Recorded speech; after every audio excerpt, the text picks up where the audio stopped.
Hey guys, Steven here, Fanatic Perspective. Got a lot of ball to talk about. Really excited.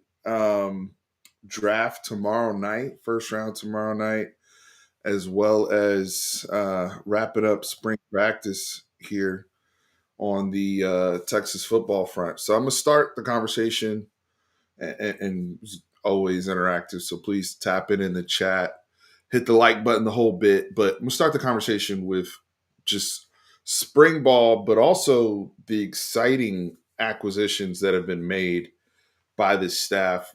When you guys last saw me, we did our 2025 spring ball preview where I was really bullish on this team. Still, obviously, am with Arch taking over the young talent, the growth and leadership role of Colin Simmons, Anthony Hill, Michael Taft returning, all the big names, right? Coming off of such a fun season.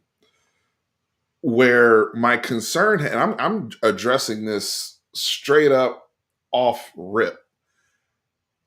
I had said, I'm gonna start where I was wrong.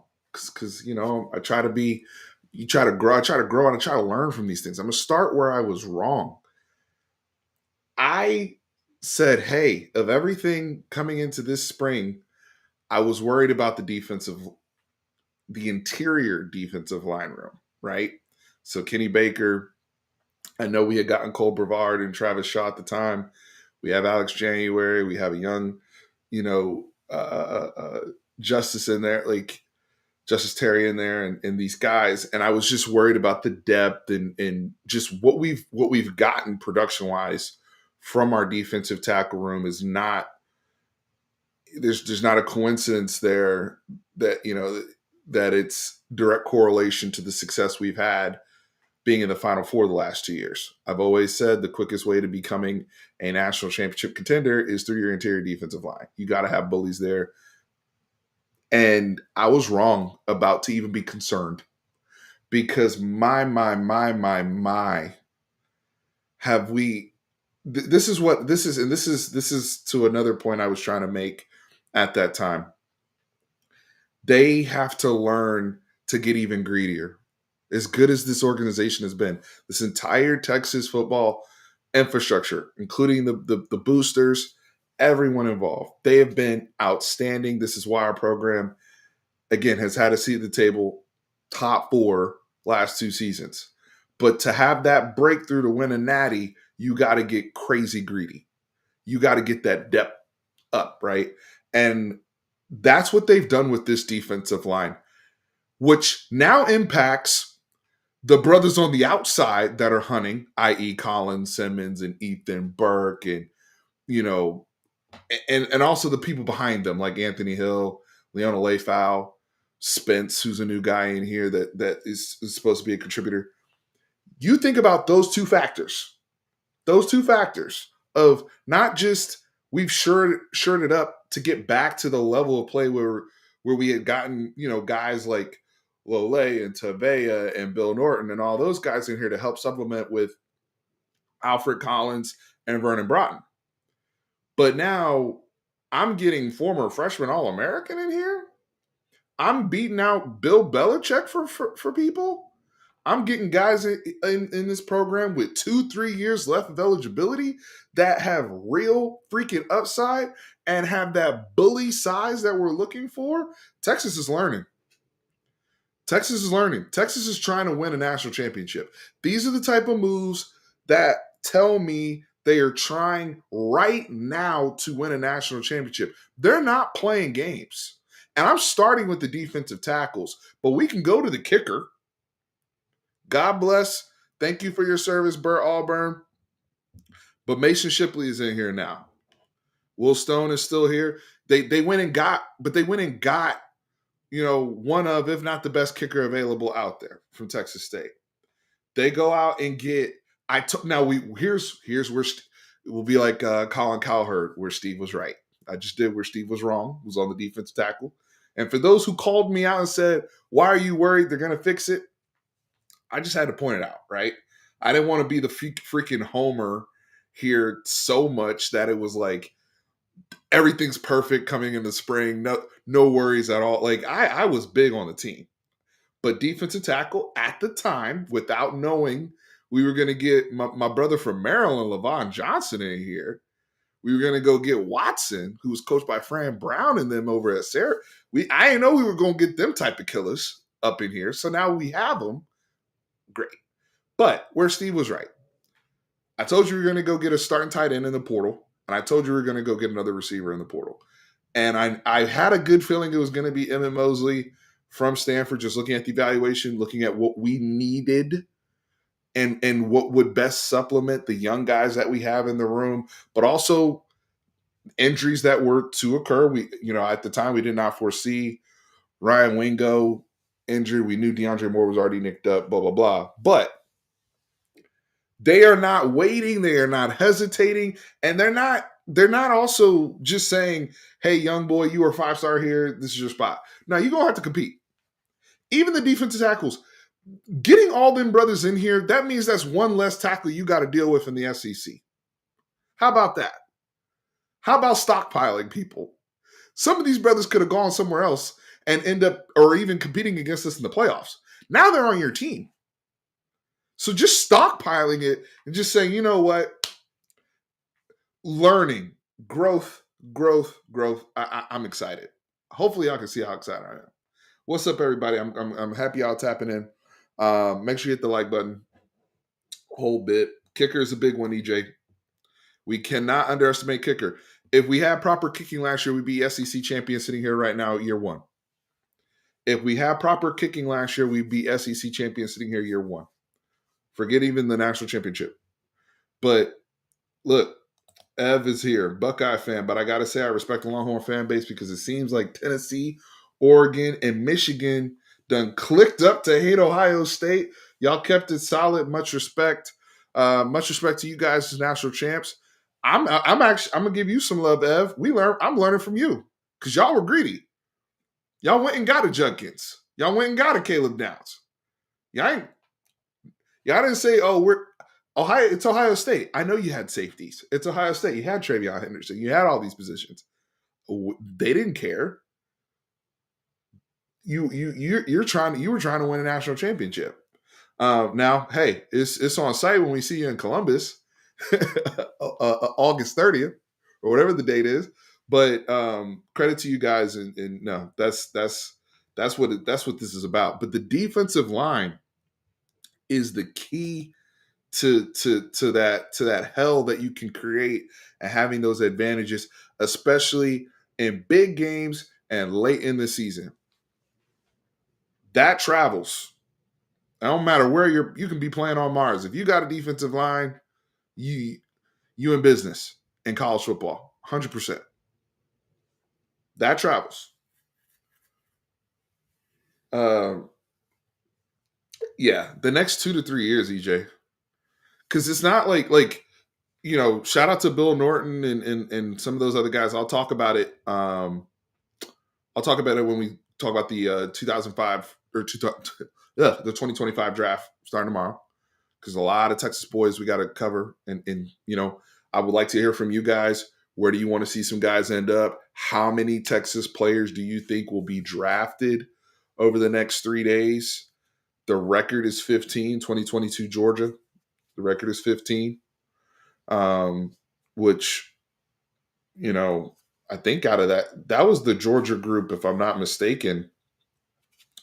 A lot of those guys ended up on the Philadelphia Eagles that have just won a Super Bowl, right? So Texas looking to potentially, either tie that or see what happens. But I do think Texas will at least beat the school record, which I think is 11, which was this last cycle. I think Texas will beat that 11. I do think we'll have at least 13, 14 players drafted, but can we get to that 15 and beyond? We'll see. Sark has definitely been a gangster with it's the whole organization though. Coaches are going to want to spend the money, right? They're looking for the resources and the ability to add to their roster to shore up the holes. They've been watching and analyzing the scrimmages. They've been watching and analyzing the day-to-day, the competition at certain positions that are tight, where they may say, oh, we don't feel comfortable enough here. We know we can go to a season with these guys, but we're not above, we're not at the elite level where we want to be at this particular position. We want to go upgrade here. So just seeing that is impressive, that the school is willing to provide that energy to go and get those guys. 100%. Now, let me see.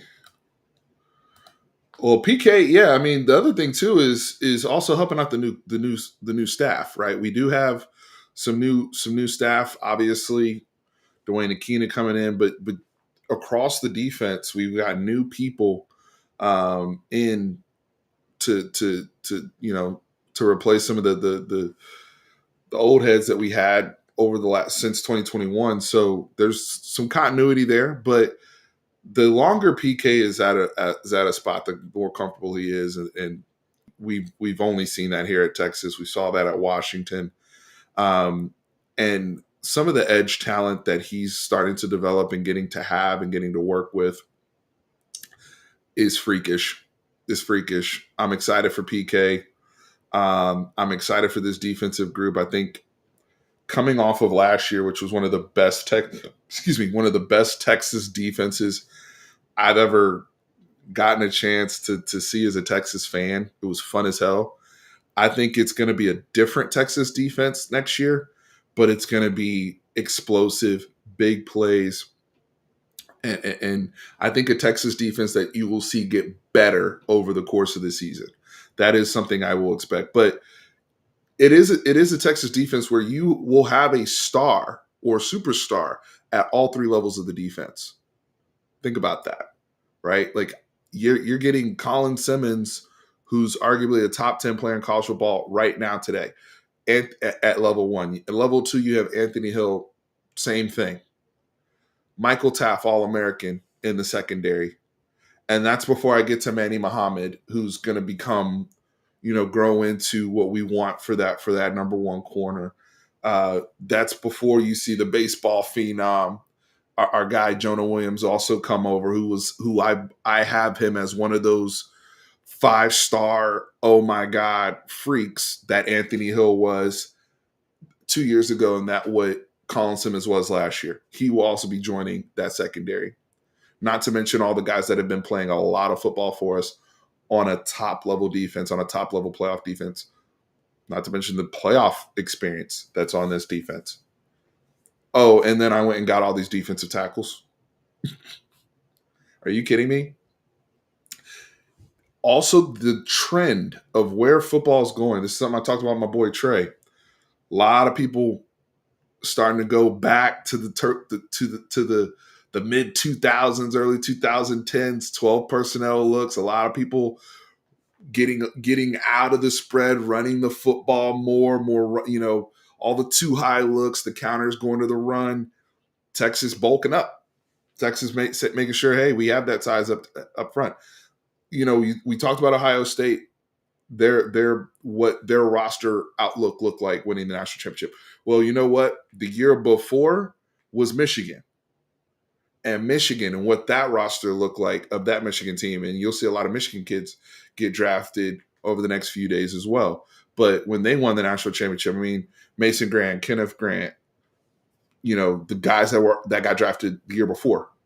So you have a situation there where Texas is mimicking that type of depth that they've had along the defensive line, both interior and at your edge rusher positions.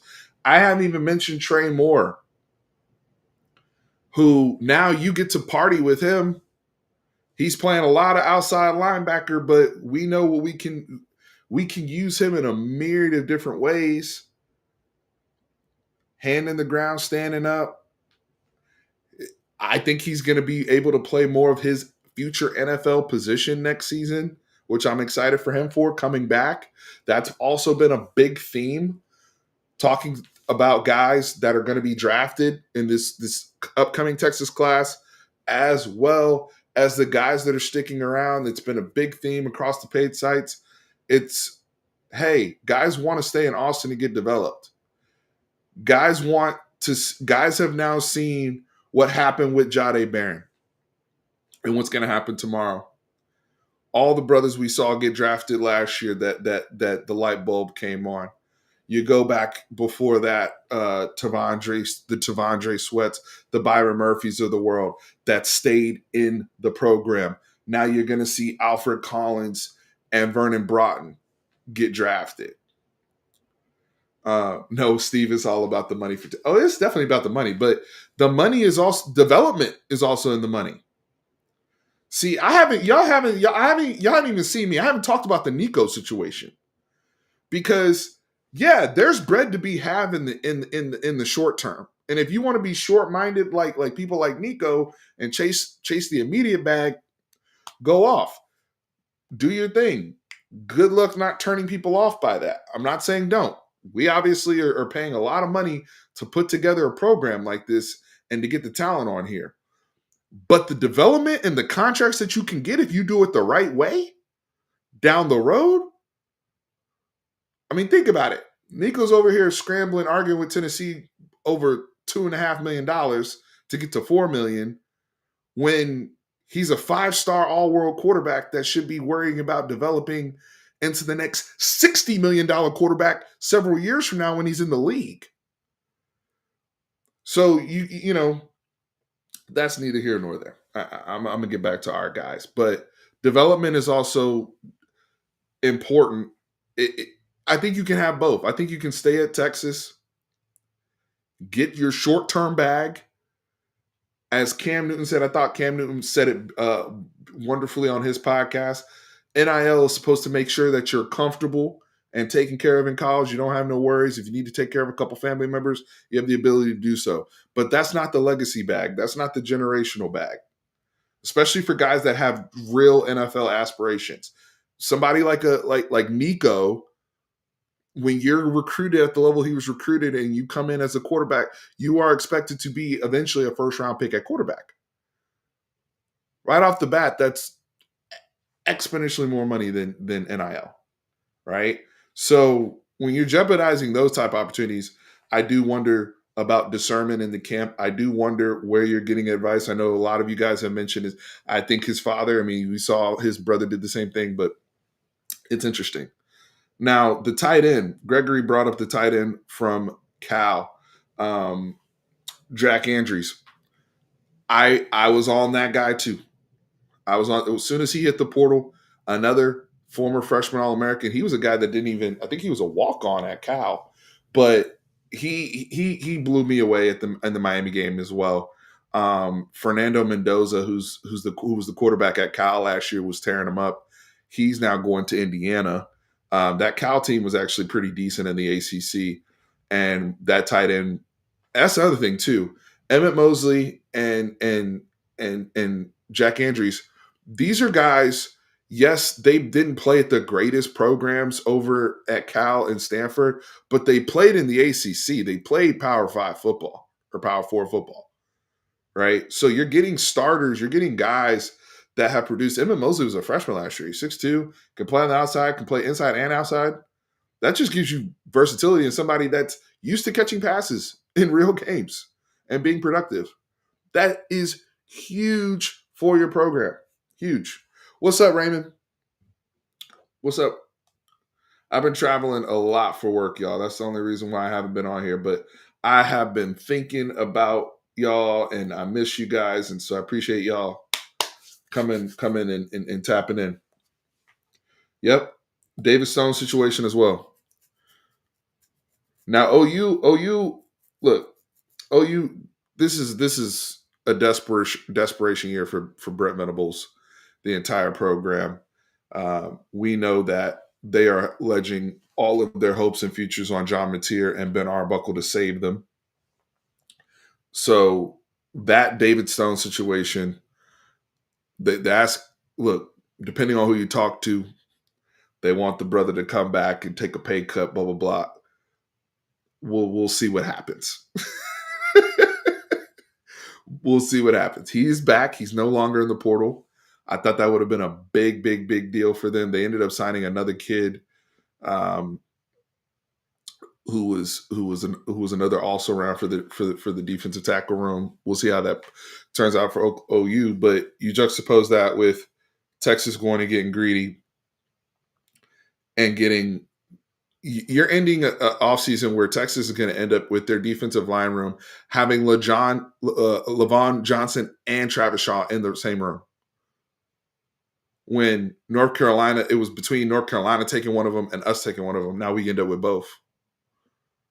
And I still have old boy from Purdue, and I get Watson from Syracuse.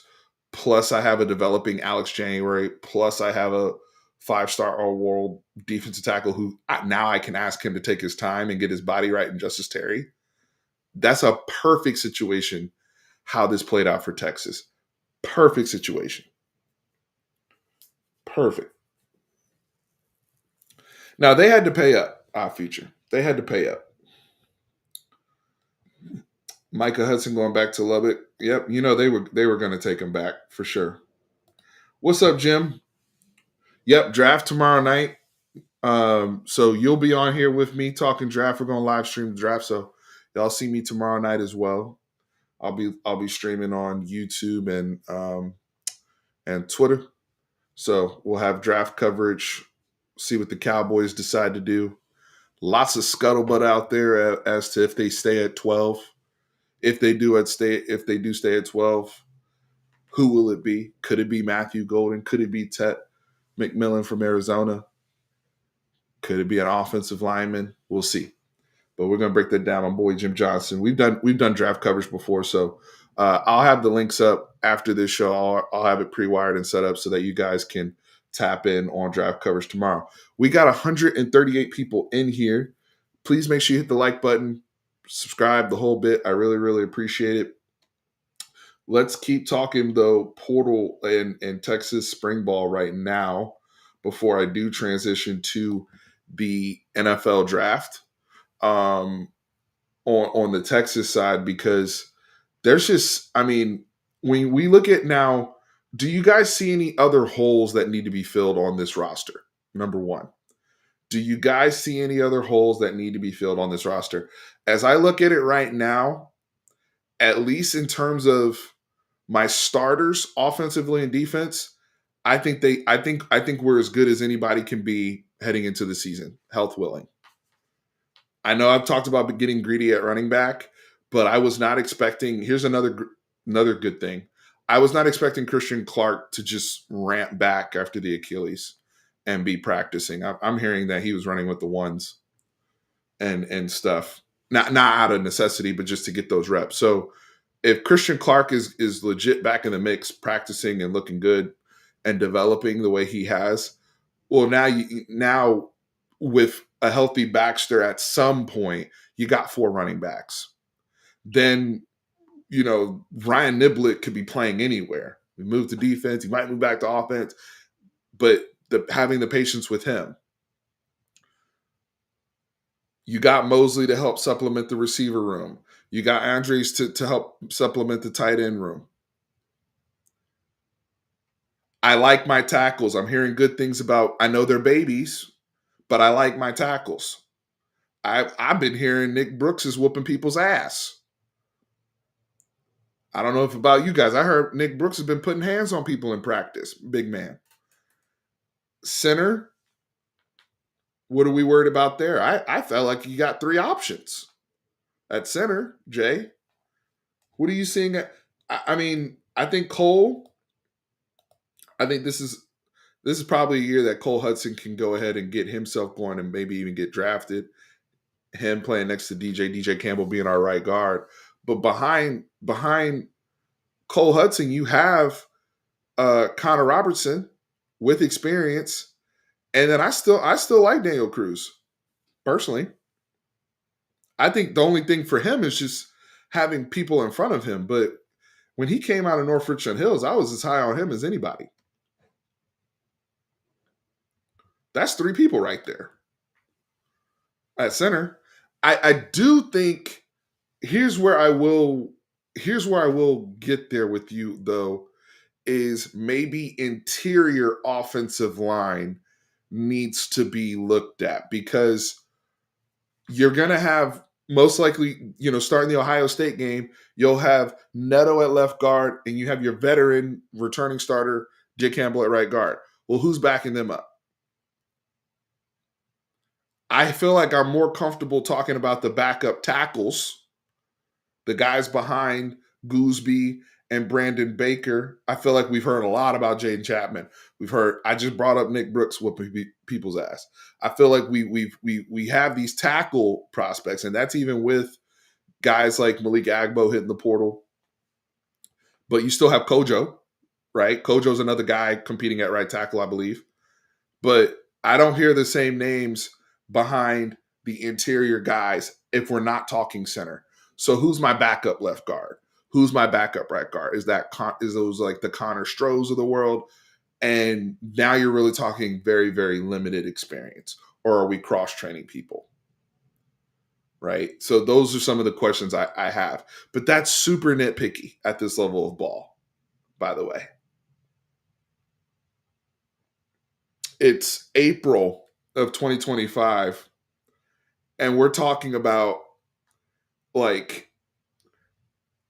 oh, we might want another 4-2-5 guy at receiver, Gregory. Like think about the holes. Yeah, the lack of catches at receivers is concerning, but I do feel as though at least they're on the same accord with Arch in terms of their development, the work that they're going to be getting. Right? You don't it's just not confirmed until you see it, right? We could have made that argument though with Matthew Golden a year ago,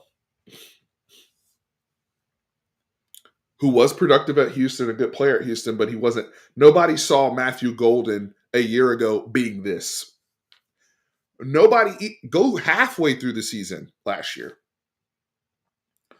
Would you have really thought that Matthew Golden was going to be a first round pick at receiver at this point, halfway through the season last year? So it wasn't until, Bond was really, really hurt, and we really started force feeding them. Like all these things had to happen, plus the workouts and going back and looking at things. So some of it is just opportunity, and I do think they early on they are going to try to find their guys, fall camp included, right? But when you hear about some of the younger tight ends that have stepped up, some of the younger hybrid players, I do think our offense is also going to look a little bit different. A, because of Arch and what he brings to the table with his skill set. B, I think you have more versatile type pass catchers that are going to be pigeonholed in certain places. The tight end out of Georgia, that young boy, the 3-star tight end that started making noise, Amari Winston is one of them. Michael Terry, the 5-star out of San Antonio, is another. They play a lot of different. They're going to play like H-back and slot, and then Michael Terry's going to line up on the outside, right? Like they're going to those aren't necessarily positions we've just had the last few years like that, with multiple different guys being able to play different types of positions on top of having a different type of quarterback. So I do think that's going to be really, really interesting to pay attention to. I'm not going to even acknowledge the comment that I just saw on there. I'm just going to move on by that.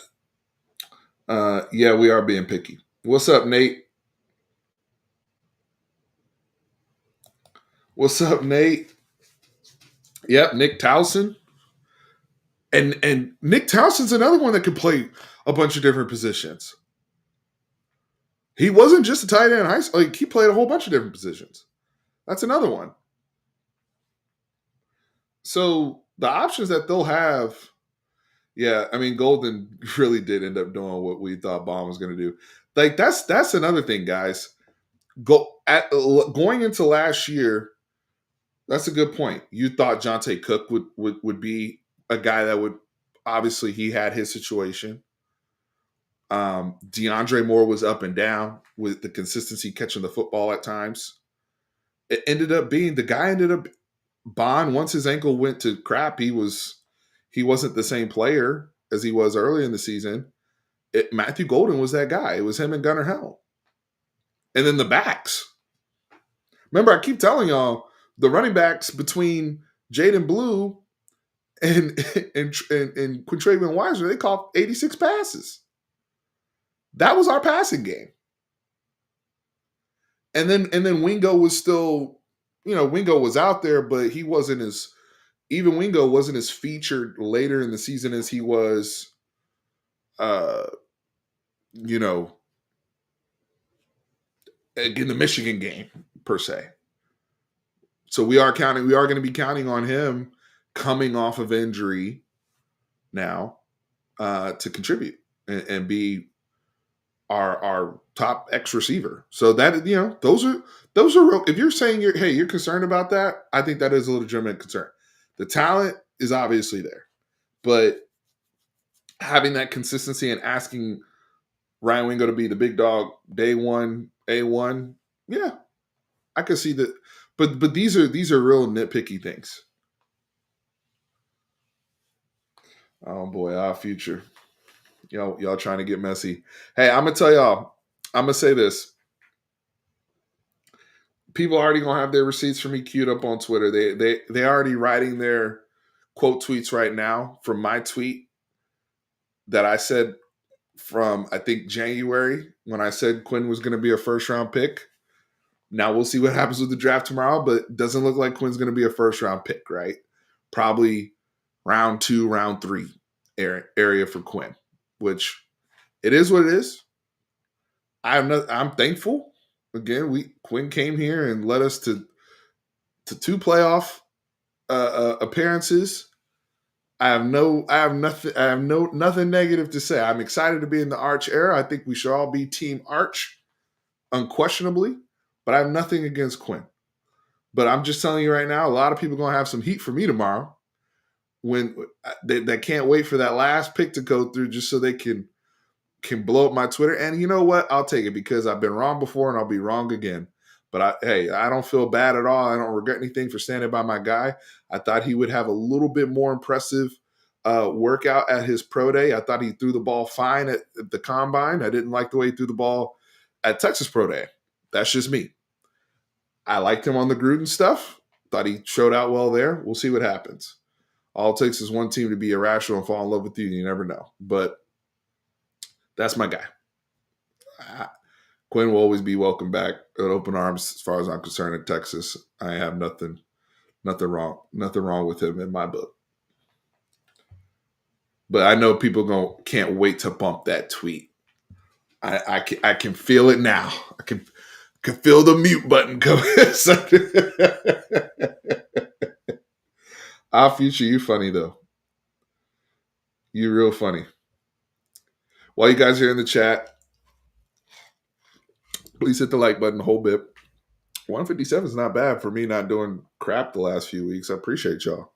Missed you too. People excited to talk ball. I love it. I love it.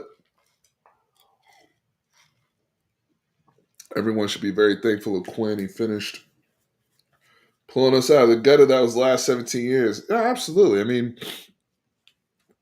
just everybody involved with the program.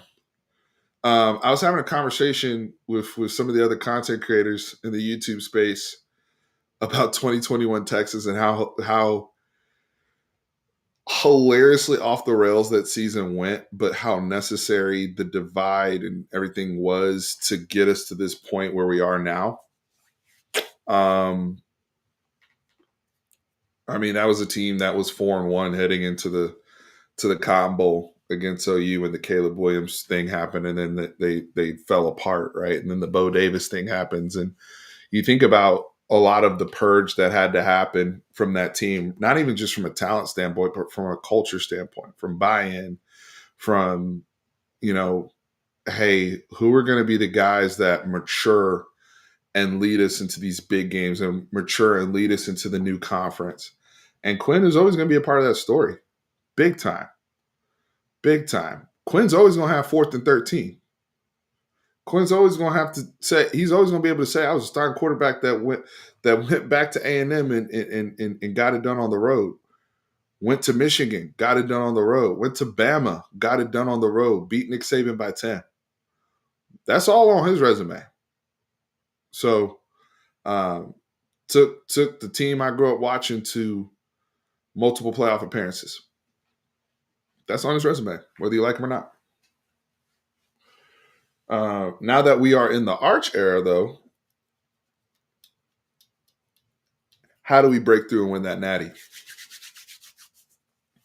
How do we break through and win that natty?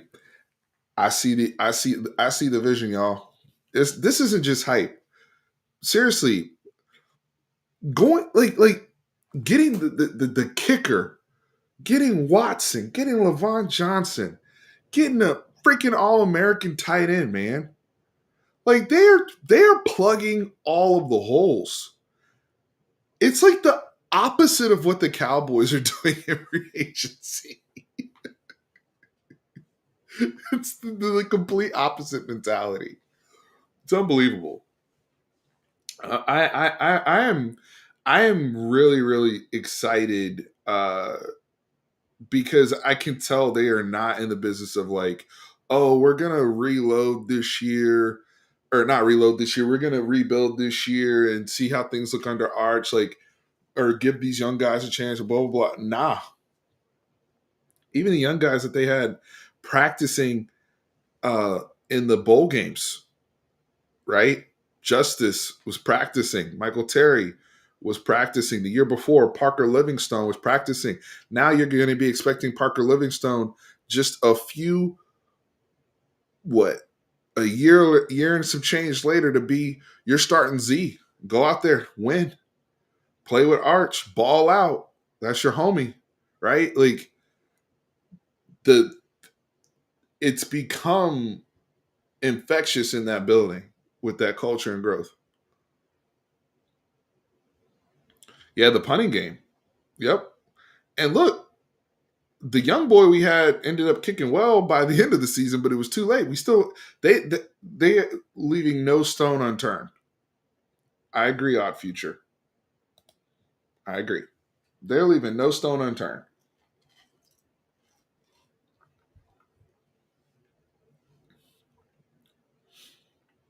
So, um, I asked you guys about the holes and everything. Let's transition again. This is still under Sark to the NFL draft tomorrow night. So, starting out with I guess the list here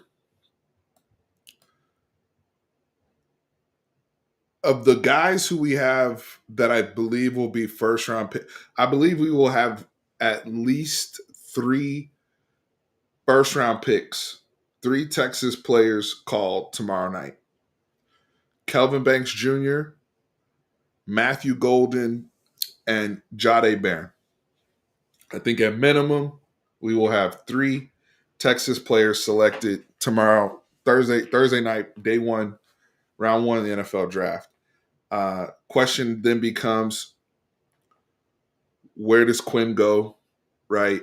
I think that's the fringe one for everybody. And then are Alfred Collins, Andrew Makuba, and potentially Baron Sorrell or Gunnar Helm, especially, I mean, Baron Sorrell had a really good workout. Can they be top 100 guys? Right? Can they go in that the top 100 picks was typically around the third round? So those guys right now are in the mix, depending on what mocks you follow, what rankings you follow. But I'm just really excited to see these guys get to the league, man. After what they've contributed, putting their, put what situations they can be can maximize in. I see Drew Yanez says Quinn end up in San Francisco. Hey, do they want to? What are they going to do with Brock Purdy? Are they going to pay him that money? Shanahan know how he developed Brock Purdy, who was Mr. Relevant out of Iowa State, who we were very familiar with, last pick of the draft. He's had a lot of success with Brock Purdy. He's gone to the big game with Brock Purdy. They've won a lot. But now, with the money that Brock Purdy commands and Obviously, the amount of talent offensively that he's been surrounded by in San Francisco, as well as the Shanahan scheme. Would it be better to then go and pivot to somebody like a Quinn Ewers who played in a very similar type scheme at Texas? We'll see. Is it bad? I'm okay with guys going later to better teams and situations. No, that is not bad at all. I'm going to highlight this because here's my thing about the draft. People, and this is not everybody, but I think as we get older and the more we study the draft year over year over year, and this is also coming from guys that I've talked to in the league, and we talked about this when we had Caden Stearns on a few years ago. It is 50%. 50% of it is on the player, right? You got to meet the team halfway, regardless of where you get drafted, regardless of your situation. You got to handle your business off the field, right? Not getting in trouble, showing up on time, doing all the things you need to do, buying in, learning your playbook, being a pro, right? 50. I put 50%, and then ultimately you got to perform. You got to play well. But some of these teams do not know what they're doing. A lot of these teams, especially at certain positions, get it wrong all the time, and it ends up being, oh, the player couldn't do XYZ. And you're seeing examples of that with, like, i.e. the New York Jets and the quarterback situation, right? Like, no matter who they got at quarterback, they were damned, right? But then you see guys like Geno Smith and Sam Darnold who just stay with it in the league, because when you end up in a situation like that, what happens? Your confidence gets buried. You're not the same player you were in college. And everybody says, oh, you stink. It's your fault, blah, blah, blah. But you see what those guys have been able to do in more competent organizations and in situations where they can really, really perform, right? So to me, the draft, so many people put all of it on the plate, but like there's a reason why these GMs get fired and coaches get fired, because some of them don't know what they're doing. And they don't know what they're talking about. Odd Future, thank you for saying that. Kelvin Banks is not a fucking guard. Please stop it. And I thought we dispelled this when like he's not 6'2", bro. He's 6'5". He's not a fucking guard. Stop it. I see Sark getting frustrated about this. Now some of this is also posture in the draft, right? You throw out some misinformation, you throw out some BS so a guy can drop in the thing, right? To you. I get that. But some of these teams would be wild as hell to pass on like, show me who your left tackle is if you're passing on Kelvin Banks. Show me who your left, or the money that you have invested in that position if you're passing on Kelvin Banks. Some of these people are just a starter kit starter. You don't need to think about it, set it and forget it. Let's go. Now, there are other players in the draft who are more riskier type prospects, depending on their skill set, where you really need to know what you're doing if you're going to take that type of player. A guy that comes to mind is Nick Imaware out of South Carolina. That kid could either be the next Cam Chancellor or he could be the next Obi Melanfonwu. It depends on where he goes and how he's used and if they were going to develop his technique. But Nick Imaware, who's a workout warrior and all that, again, the measurables are there, but if you watch the tape, he's not going to be for everybody. You got to know what you're doing if you're drafting somebody like that. In my opinion, I think Luther Burden is a heck of a football player. I think you need to know what you're doing if you're drafting him, though. What is your plan? I don't think Luther Burden can play for everybody. And I think if he ends up on the wrong team, people are going to be like, oh, he couldn't do this. But if he ends up on the right team, he could be a Pro Bowler in the next couple of years. So I'm so happy that Travis brought this up. It is so much on the team, the staff, the scheme. What are we doing? What are we running? What are you asking me to do? Are you drafting me and then saying I'm a guard? Did you lie to my face? Did you not watch my film? What are we doing? Josh Allen's a great example. I don't think Josh Allen's Josh Allen if he gets drafted by Cleveland. Brian Dable was there at the perfect time for Josh. And the structure that they had, the patience that they had. Great example, Drew. Great example. But even for our Texas guys, Jade Barron, I want selfishly. I hope he goes to a good team. I hope he goes to somebody like the Steelers, the Ravens. I, like I'm more about situation than just getting drafted by anybody. Yeah, you get more money the higher you go. I get it. The earlier you go, but people like Jade is a guy who deserves to play with other good football players because you saw when he was playing with people like how much he can just amplify your defense, amplify your secondary. So I'd love to see him there. Um, yeah, for the Cowboys, Jade Barrett, most likely the Longhorn that be in play early for the at least early. I think there's other Longhorns that could be in the mix for the Cowboys later in the draft, but early would be golden at 12. Again, who would have thought we'd be sitting here having that conversation? But everything that has happened and the way he ran, his tape, his hands, his physicality in the red zone, even though he's not a big guy, I think Golden's only 5'11, 190. But when you can do all the things, and here's the thing, and this is again, I'm not trying to put Quinn down, so hear me out though. The reality is when people watch the tape with no emotion, they started seeing, wow, who's this guy making all these crazy catches at Texas and why is he having to adjust so much? And it starts getting looked at, well, who's throwing him the ball? And it was the same conversation that they had the year before when they were looking at A.D. Mitchell.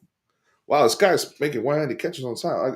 And then again, if Quinn can get his footwork, consistency, healthy, all those things, I think he can still be a very, very good NFL player. I'm not trying to put Quinn down, but it's kind of interesting that a lot of these Texas players, when people are watching their film for the receiver or the pass catcher, it ends up putting down the quarterback, but it also uplifts the player because they're like, wow, this guy's like really quarterback friendly.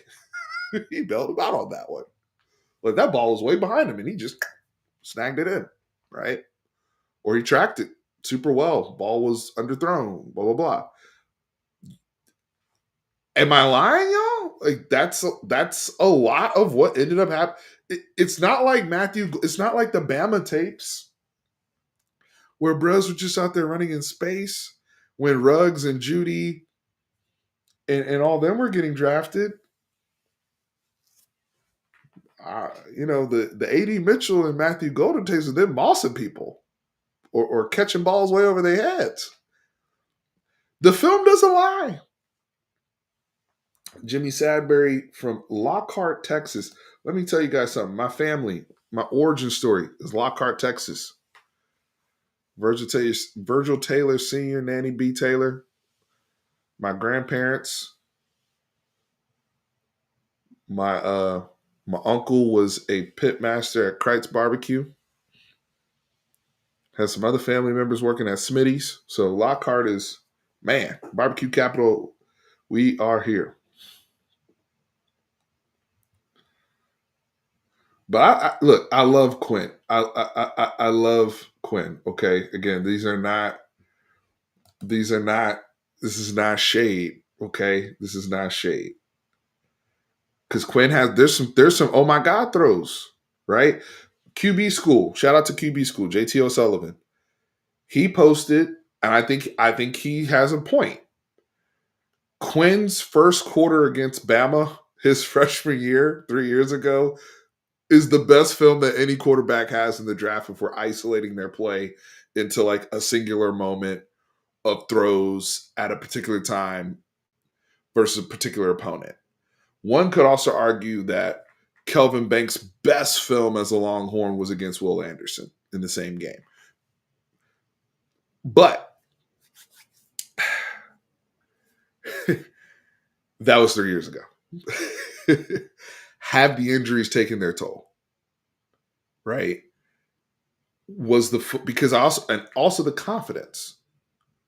I talked about this earlier with Sam Darnold and Gino when because there was a certain swagger that Quinn played with at South Lake Carroll that I don't know if we ever saw all the time at Texas.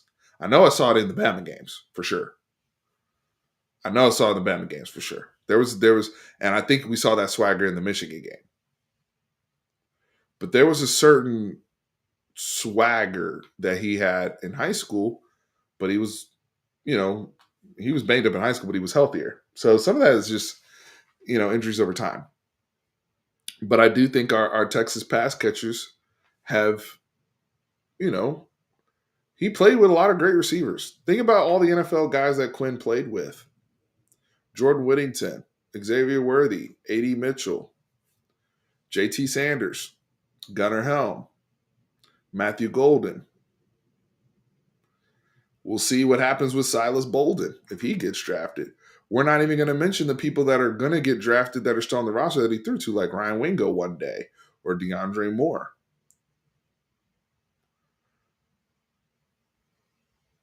Right? So Isaiah Bond, depending on what happens with that.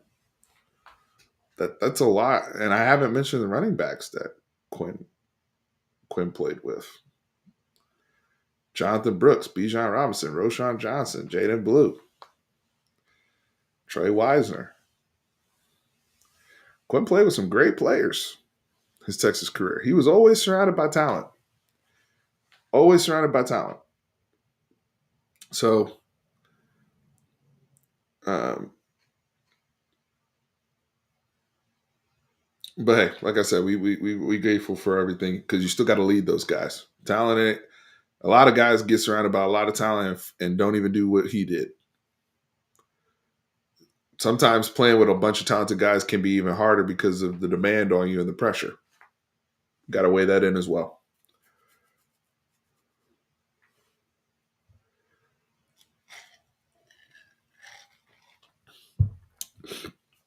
Um, Cam Williams.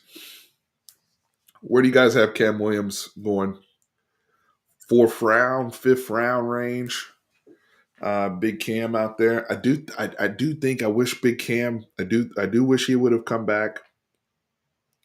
But if he goes in that fourth round area, good for him. Then again, like you guys said, it's about fit. Sixth or seventh round would be disappointing for Big Cam for me. But he's raw.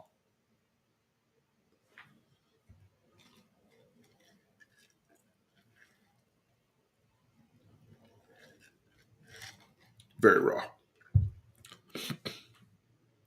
Cam will still get drafted though. Because right now, let's count it, right? Like Kelvin Banks, Matthew Golden, Jade Barron. I think we'll have 3 first round picks tomorrow night. Then Quinn would be 4. Alfred Collins would be 5. Makuba is 6.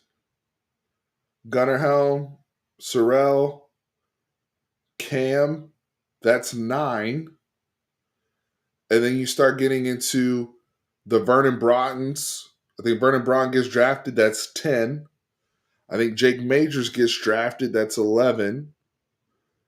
Jaden Blue, I think Jaden Blue has solidified himself now with his pro day workout and being healthy. That would be 12, right? Jaden Blue would be 12. Hayden Connor is still there, who was a 4-year starter. Hayden Connor, 4-year starter. Isaiah Bond, even with the legal stuff, somebody's going to take a flyer on that speed. I have Isaiah Bond getting just even with all the uncertainty around it. So if you add Hayden Connor and Bond, that brings me to 14. Am I? Yeah, I think that brings me to 14. The record, by the way, is 15, and I still have some. Now, here's the question, right? Like, let's say 13 out of those 14 or 14 out of 14 get drafted out of that group. Can David Benda get picked? Can Silas Bolt? I mentioned Silas Bolden earlier. It's going to be tough for Silas. He was not invited to the combine, which I thought was bullshit, but he wasn't invited to the combine. But the kick return ability, I think he's a much better receiver than people realize. He just didn't get the opportunities here at Texas, but he still has his Oregon State film to fall back on there. Can any of the big men get drafted? I don't think Lole will get drafted. Jermaine Lole will get drafted. Can Bill Norton get picked? Can somebody take a flyer on him late in the draft? Like, I know we're reaching now. Somebody gonna take Gavin Holmes. He did finish strong. Gavin Holmes, he did finish strong. Like that's the range. That's where you would have to somebody like one of those, one or two of those would have to get picked. I think David Benda could get picked. I've seen actually people online that I like, content creators that I like, football, real football guys that like Benda a lot. So I could see Benda getting picked.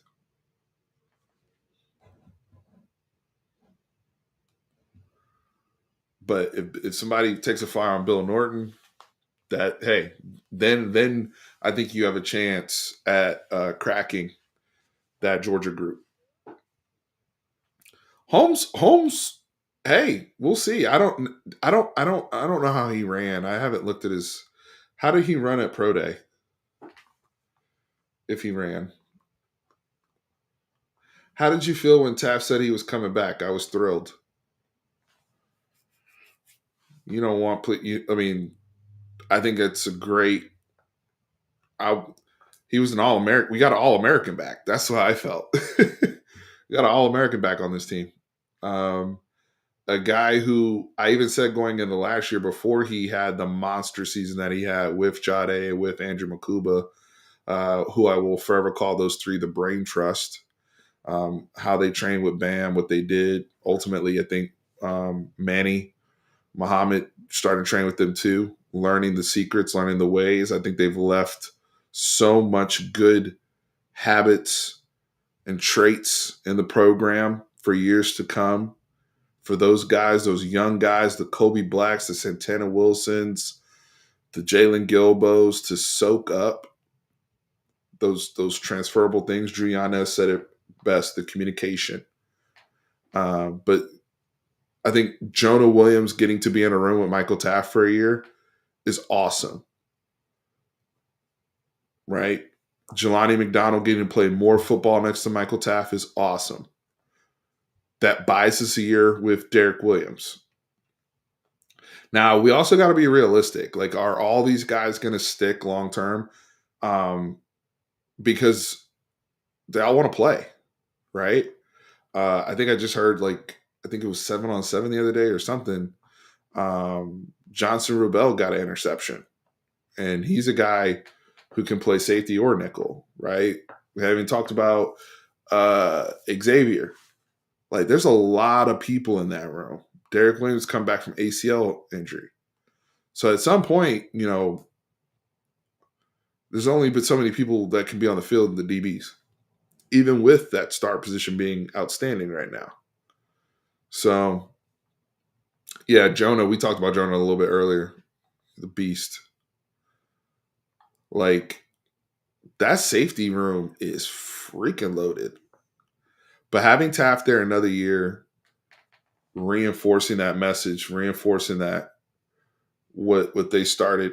Also, I like Taft being there with the new coaches, because I do think, with losing a Blake Gideon and Terry Joseph, however you want to however you felt about them, they were the voices there for a while.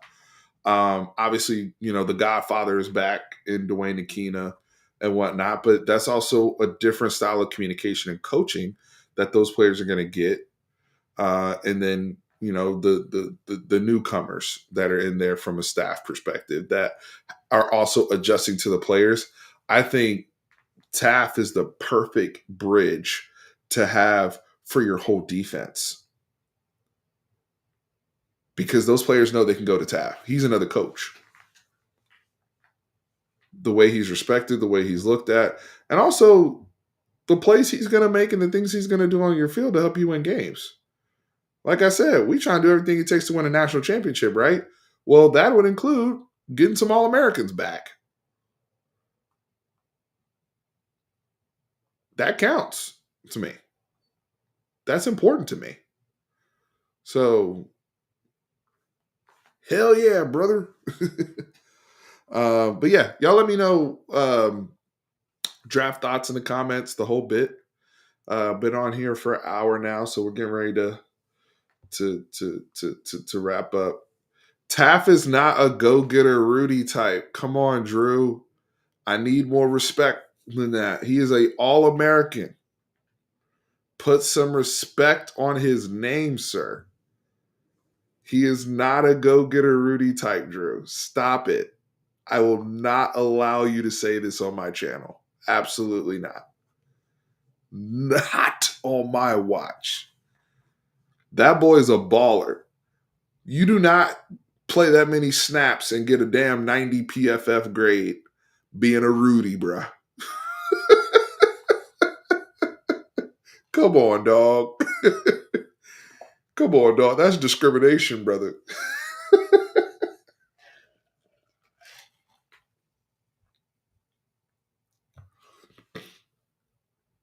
And that's I agree. Our future. Not many teams can say that they have a difference maker at each level of defense. And we legit do. We have a all-American, like, you could make the argument Colin Simmons in the conversation, pick your pass rusher for next year, right? Him, Dylan Stewart from South Carolina. It's a short list of guys that are coming back in terms of what will be expected of them next season. Colin Simmons is. I told you guys in the playoff game, I thought he was one of the best football players on that field when we lost in the Cotton Bowl to Ohio State. So you got Colin Simmons, one of the best at his position, at one of the most important positions. You have a middle linebacker, Anthony Hill, who was fucking snubbed for the Buckus. You have a middle linebacker, Anthony Hill, who should have been a Buckus I'm not saying he should have won the award, but he should have been a finalist. And he will be an All-American candidate. And then we have an All-American in the secondary. Yeah, you have a difference maker at every level. And that's before we get to all the other people we excited about. I knew somebody was going to bring up R. Mason Thomas. He had 9.5 sacks last year for OU, baby.